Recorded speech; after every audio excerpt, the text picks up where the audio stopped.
ایک مرتبہ پھر تحریک انصاف کے ساتھ ہاتھ ضرور ہوا ہے، ایک مرتبہ پھر جے یو آئی ایف کے ساتھ ہاتھ ضرور ہوا ہے۔ جو سینیٹر احمد خان خلجی نے کیا یا جو سیف اللہ ابڑو صاحب نے کیا، اس کی جتنی بھی مذمت کی جائے وہ کم ہے۔ سیف اللہ ابڑو صاحب نے کہا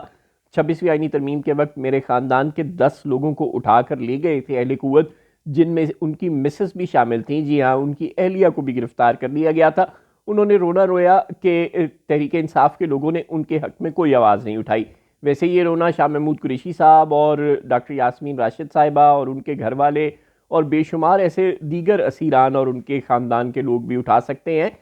جن کے لیے تحریک انصاف اس طرح آواز اٹھاتی نظر نہیں آتی جس طرح وہ صرف عمران خان کے لیے آواز اٹھاتی نظر آتی ہے۔ بالکل عمران خان قید ہیں، بالکل وہ ظلم برداشت کر رہے ہیں، ناحق برداشت کر رہے ہیں، بشریٰ بی بی برداشت کر رہی ہیں، لیکن عمران خان کے اور بشریٰ بی بی کے علاوہ بھی تحریک انصاف کے بہت سے لوگ سفر کر رہے ہیں۔ تحریک انصاف کے اپنے لوگ ان کے حق میں اس طرح آواز نہیں اٹھاتے۔ ویسے آپس کی بات ہے، اگر وہ آواز اٹھا بھی لیں گے تو وہ سب بیچارے جیلوں سے باہر تو نہیں آ جائیں گے۔ جس کے گھر سے کسی پیارے کو اٹھا کر لے گئی ہو پولیس یا فوج یا رینجرز اور ایف سی، اور خاص طور پر کسی کے گھر کی عورت کو کوئی اٹھا کر لے جائے،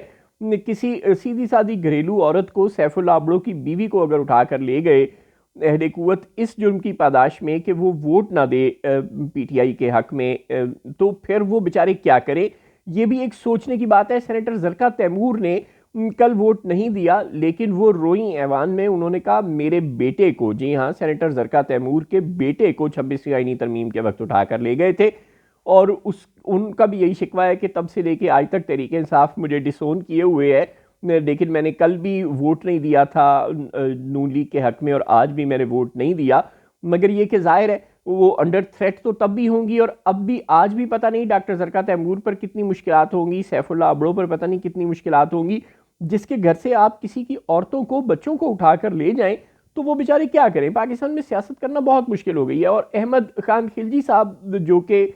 ظاہر خلجی کے بیٹے ہیں، جو کہ ایک بہت بڑے کاروباری گروپ کے مالک ہیں، جن کی نون لیگ کے ساتھ پرانی دوستی ہے، اور نون لیگ کے ساتھ دوستی بھی ظاہر ہے ان کی اہل قوت نہیں کرائی ہوگی، کیونکہ وہ ایک بہت بڑی بزنس کمپنی ہے، انہوں نے کئی موٹر ویز کے ٹھیکے نون لیگ کی حکومتوں نے انہیں دیے ہیں، کئی میٹروز کے، کئی انڈر پاسز کے ٹھیکے نون لیگ کی حکومتوں نے انہیں دیے ہیں۔ پہلے وہ جے یو آئی ایف میں نہیں ہوتے تھے، آج کل جے یو آئی ایف سے سینیٹر ہیں، ظاہر ہے جہاں جہاں اہل قوت انہیں بھیجتے ہیں وہ وہاں وہاں چلے جاتے ہیں اور وہاں سے سینیٹر بن جاتے ہیں۔ لیکن بہرحال وہ مجبور ہیں، وہ بے بس ہیں، ان کے بزنس انٹرسٹ ہیں ظاہر خان خلجی خاندان کے، جو صاحبزادے ہیں ظاہر خان کے، یہ احمد خان خلجی، ان کے بزنس انٹرسٹ ہیں، اربوں ڈالر کی انویسٹمنٹ ہوتی ہے، اور اہل قوت ان پہ کرپشن کے مقدمات بنا سکتے ہیں بہت آسانی سے۔ جس نے موٹر ویز کے، میٹروز کے ٹھیکے پاکستان میں لیے ہیں، اس میں 2 منٹ میں کرپشن کے مقدمے بن جائیں گے۔ چنانچہ پاکستان میں اب سیاستدانوں کو سیاست بند کر دینی چاہیے۔ جو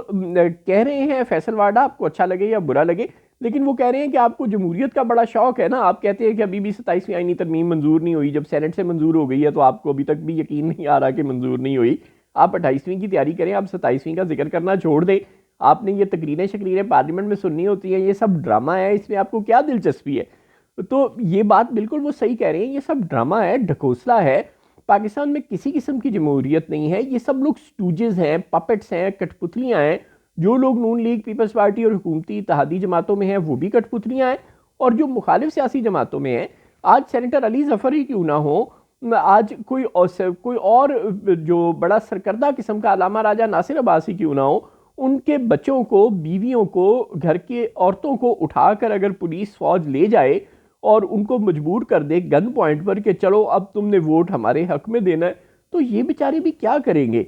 چنانچہ یہ بندوق کی حکومت ہے پاکستان میں، یہ سچ ہے۔ جن لوگوں کو وہ لوگ اغوا کر کے لے جاتے ہیں اور جو مجبور ہو جاتے ہیں پی ٹی آئی کے خلاف ووٹ دینے میں، جے یو آئی ایف کے خلاف ووٹ دینے میں، وہ اپنی پارٹیوں میں بدنام ہو جاتے ہیں، لیکن وہ لوگ جو یہ سب کچھ کروا رہے ہوتے ہیں ان کا کوئی ذکر ہی نہیں کرتا۔ اصل مجرم وہ ہیں جو یہ سب کچھ کرواتے ہیں، اور ان پر کسی کا بس نہیں چلتا۔ پاکستان میں جبر کا نظام رائج ہے، فاشزم رائج ہے، اس لیے ایسے لوگوں سے بجائے نفرت کرنے کے ان سے ہمدردی کرنی چاہیے، اور یہ مت سوچیں کہ آج ان کی باری ہے تو کل آپ کی باری نہیں آئے گی۔